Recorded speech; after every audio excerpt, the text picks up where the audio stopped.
I learn a lot from watching other people's videos on YouTube.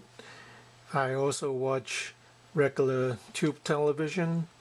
And this morning, in half an hour of watching TV, I learned quite a lot.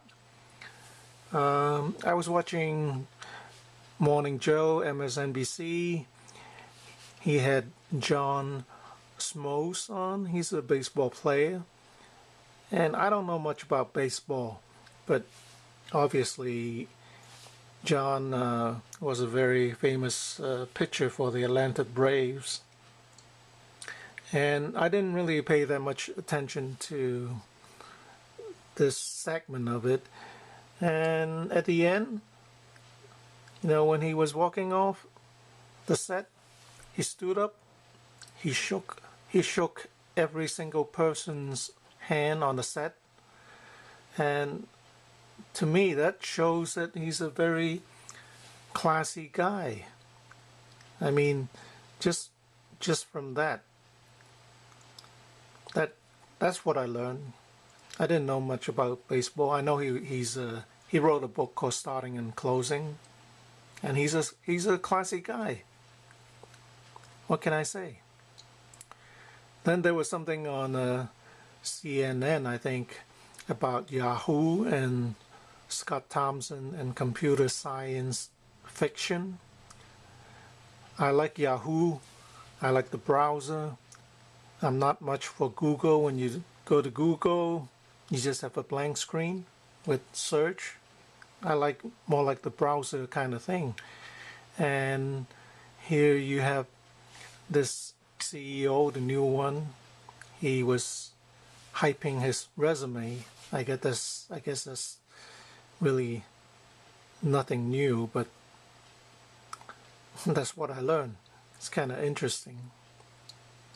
And then also on CNN, they were talking about students in China.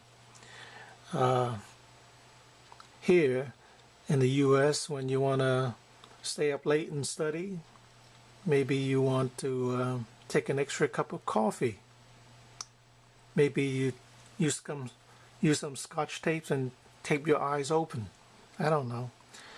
But apparently in China, they use IVs.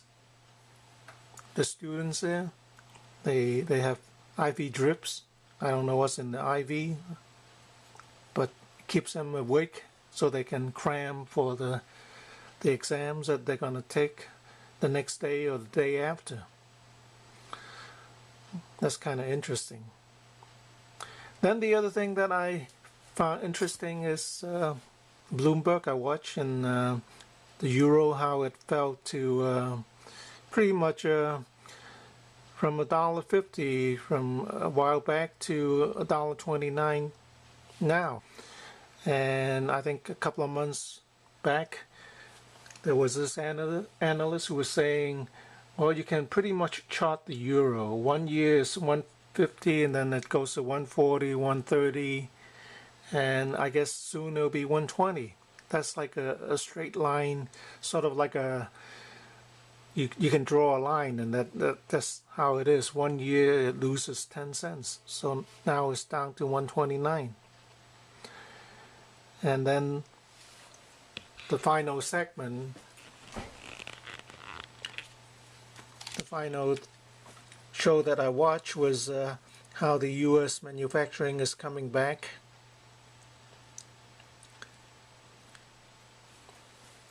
And housing market, and of course the stock market.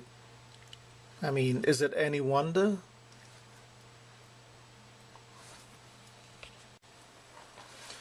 So it is a good thing.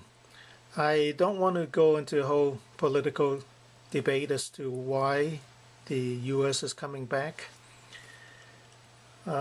Just be happy that it is. It's kind of make your day.